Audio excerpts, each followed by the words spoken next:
பரிசுத்தராகிய இயேசு கிறிஸ்துவின் இனிய நாமத்தினாலே உங்கள் அனைவரையும் வாழ்த்துகிறேன். இன்று இயேசுவின் வருகைக்கு ஆயத்தப்படுங்கள் என்பதை குறித்து நாம் தியானிக்கலாம். நாம் ஒருபோதும் அணியாத ஆடைகள், நாம் படிக்காத புத்தகங்கள், பயன்படுத்தப்படாத பொம்மைகள் அல்லது விளையாட்டு பொருட்கள், எங்கள் அலமாரிகளில் பூட்டி வைக்கப்பட்டுள்ள கேஜெட்டுகள் ஆகியவற்றால் நம்முடைய வீடுகள் நிரம்பியுள்ளன.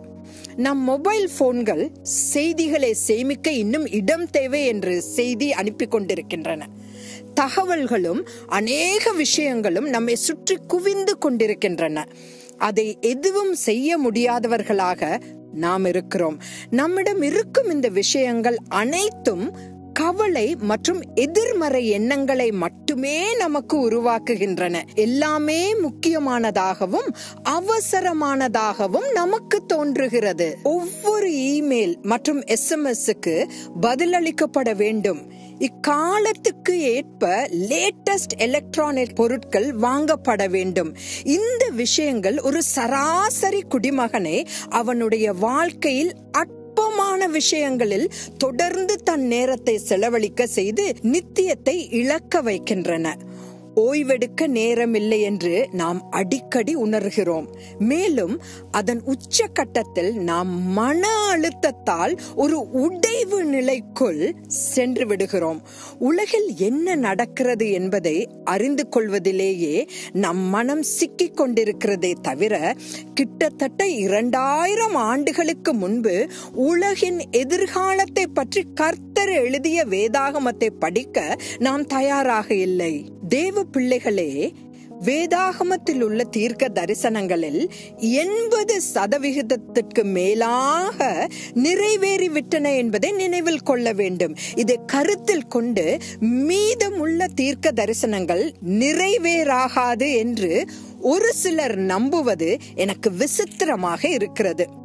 பரிசுத்த ஆவியானவரால் வழிநடத்தப்பட்ட அப்போஸ்தலனாகிய பேதுரு 2000 ஆண்டுகளுக்கு முன்பு கடைசி நாட்களில் பரியாசக்காரர்கள் வந்து தங்கள் சுய இச்சைகளின் படியே நடந்து அவர் வருவார் என்று சொல்லுகிற வாக்குத்தத்தம் எங்கே? பிதாக்கள் நித்திரை அடைந்த பின்பு சகலமும் சிருஷ்டிப்பின் தோற்றம் முதல் இருந்த விதமாய் இருக்கிறதே என்று சொல்லுவார்கள் என்று 2 பேதுரு 3வது அதிகாரம் 3வது 4வது வசனத்தில் எழுதியிருக்கிறார்.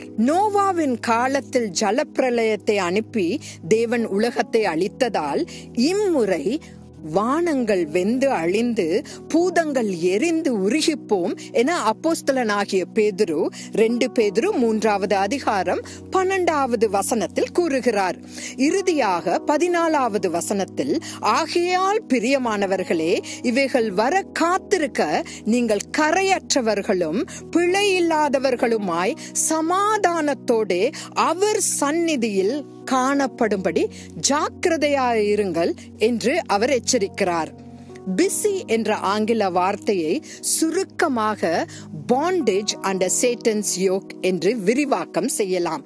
அதாவது சாத்தானின் நுகத்தின் கீழ் அடிமைத்தனம். பிஸியாக இருப்பதற்கு பதிலாக பிரியமானவர்களே, கவனமாகவும் அல்லது ஜாக்கிரதையாக இருங்கள்.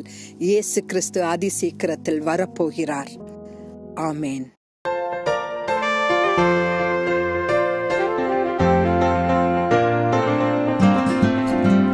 பாவத்தின் பலன் நரகம், நரகம். ஓ பாவி நடுங்கிடாயோ, கண் காண்பதெல்லாம் அழியும், அழியும். காணாததல்லோ நித்தியம். இயேசு ராஜா வருவார், இன்னும் கொஞ்சம் காலம்தான், மோட்சலோகம் சேர்ந்திடுவோம். இயேசு ராஜா வருவார், இன்னும் கொஞ்சம் காலம்தான், மோட்சலோகம் சேர்ந்திடுவோம். உலக இன்பம் நம்பாதே, நம்பாதே, அதில் இச்சையாவும் ஒழியும். உன் ஜீவன் போகும் நாளிலே ஓர் காசும் கூட வராதே. இயேசு ராஜா வருவார், இன்னும் கொஞ்சம் காலம்தான், மோட்சலோகம் சேர்ந்திடுவோம். இயேசு ராஜா வருவார், இன்னும் கொஞ்சம் காலம்தான், மோட்சலோகம் சேர்ந்திடுவோம். உன் காலமெல்லாம் போகுதே போகுதே உலகமாய்கையிலே,